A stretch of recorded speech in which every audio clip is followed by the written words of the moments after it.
Well, hi, it's been a month and here we are. The weather has been atrocious. I'm going to give you a weather report.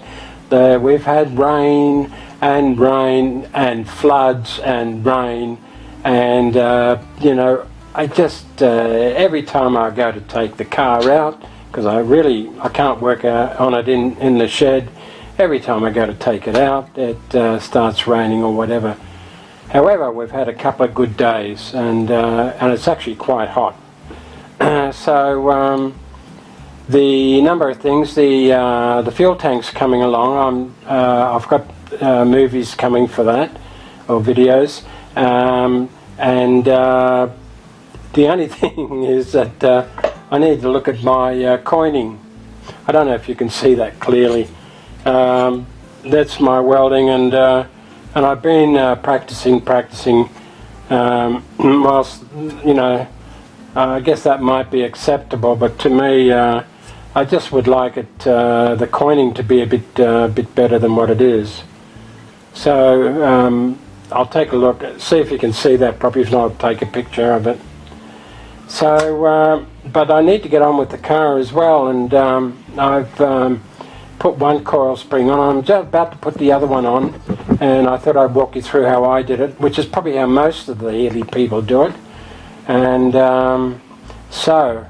and it's bloody hot out there, so I've got a new umbrella, and it's quite good. No wind today, not too much air traffic, and the cockies are quiet. So let's get on with it, and I'll show you what I've done on the right side and about to do the same on the left side, just so you can see where I'm at and what I've done.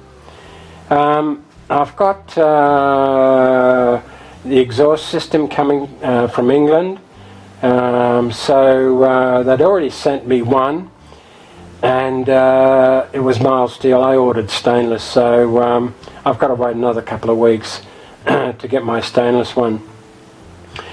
The other thing is I've got my radiator ready to go. It's aluminium, and the mild steel ones are just not available anymore unless you pick up an old one and have it you know, redone. So I had access to an old one, but it was told to me that most of the Healey owners in Oz are using, you know, when they need to do something about a radiator, they'll purchase the aluminium ones. That's according to the boys down in Melbourne. So I bit the bullet and bought an aluminium one. Actually, I might show you.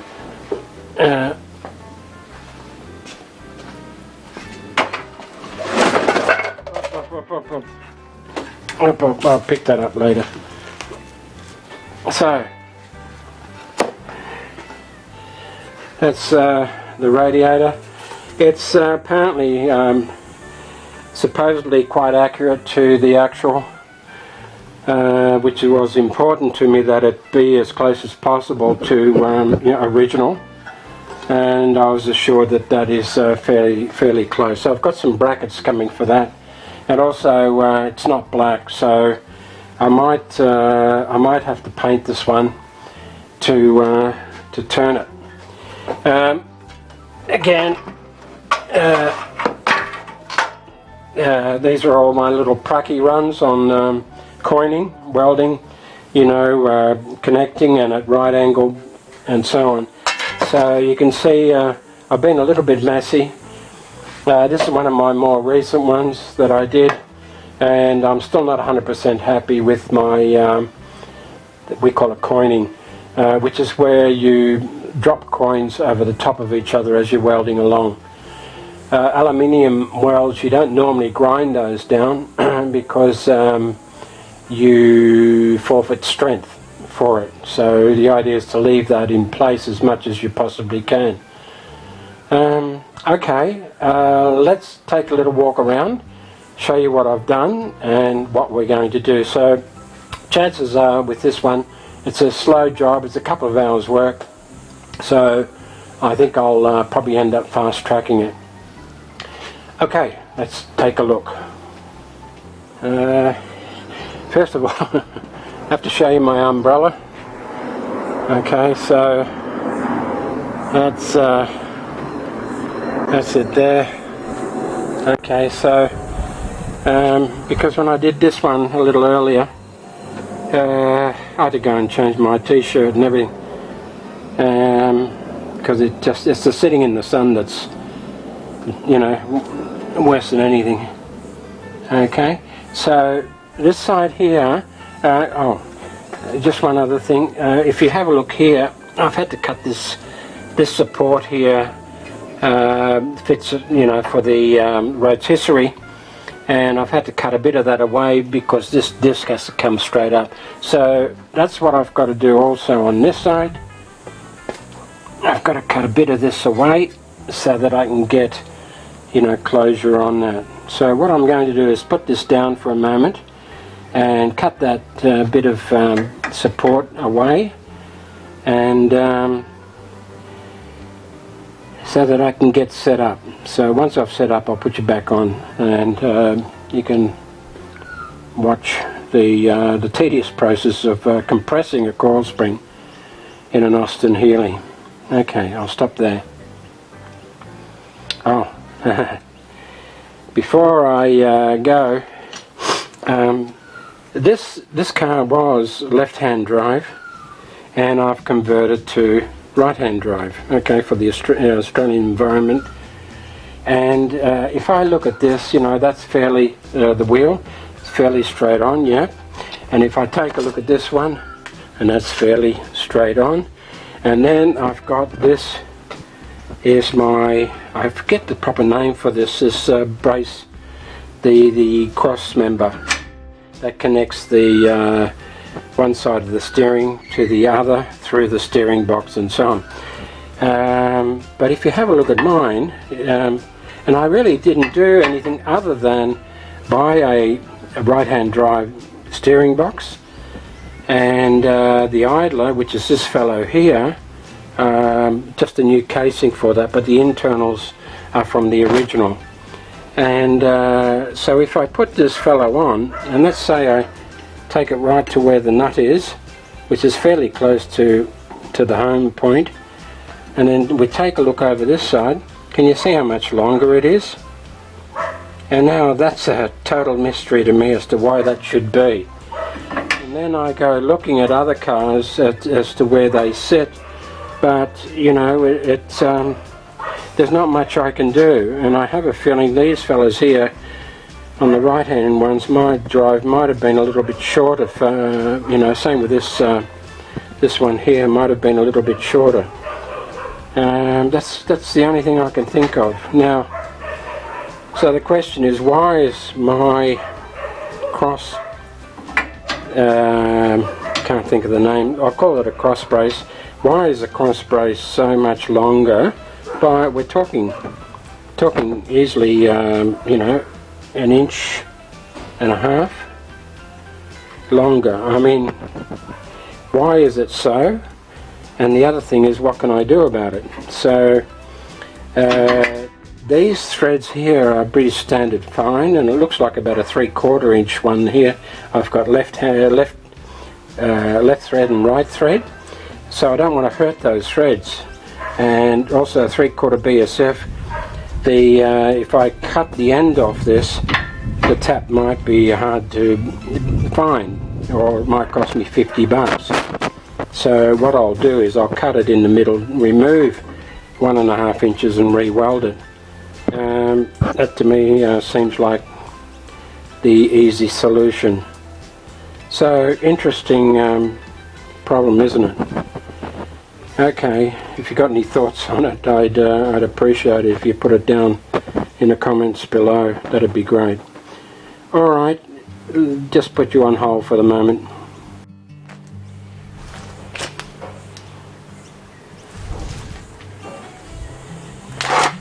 Okay, what I've got here is the coil spring, and I'm using just threaded rod, and So I just used 2, and then with the process of pulling it up, so I just got to remove this nut for the moment.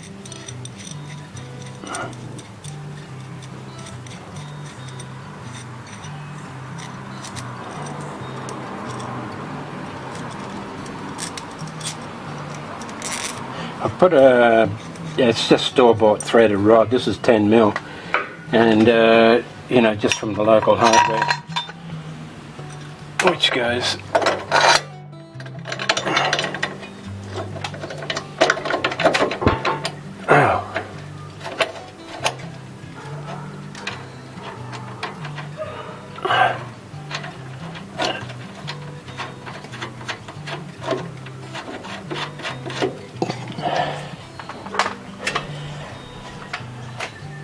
okay, one.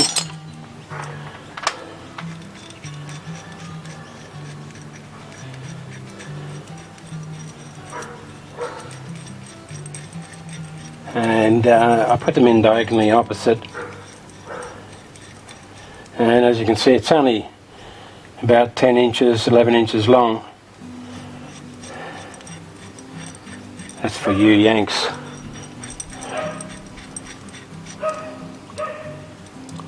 Okay.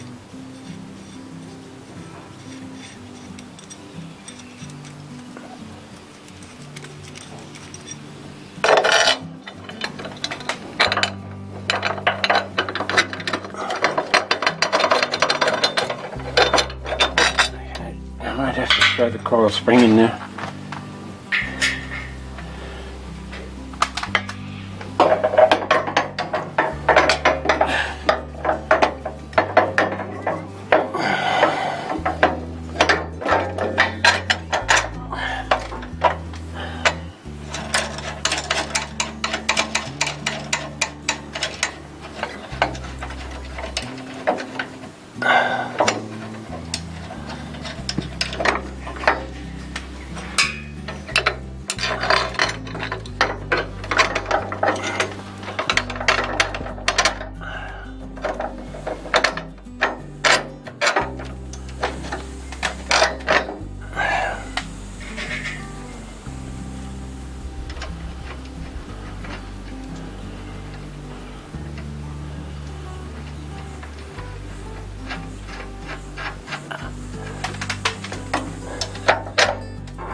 Okay, then you just do them up, bring it right up, and at some stage I might end up crashing in there because I've got to come up that much.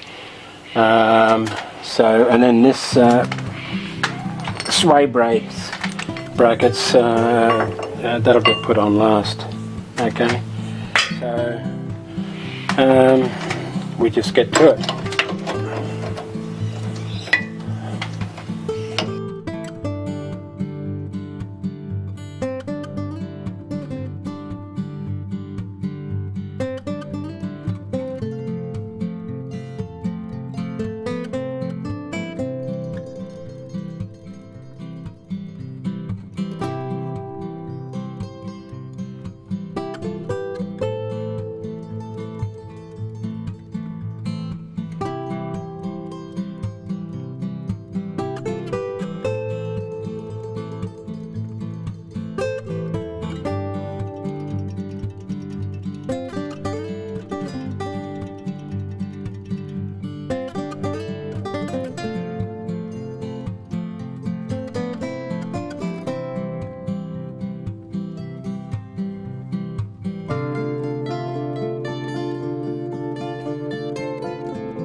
Okay, the back two done.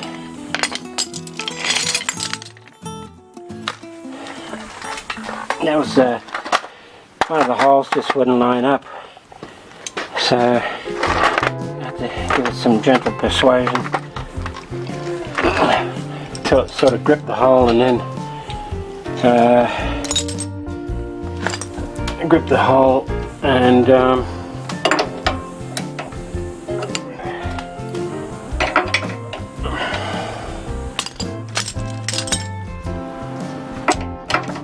so I could screw it down.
Okay, that's it, finished.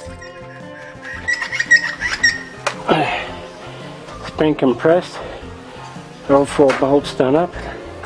Take you for a quick walk around that.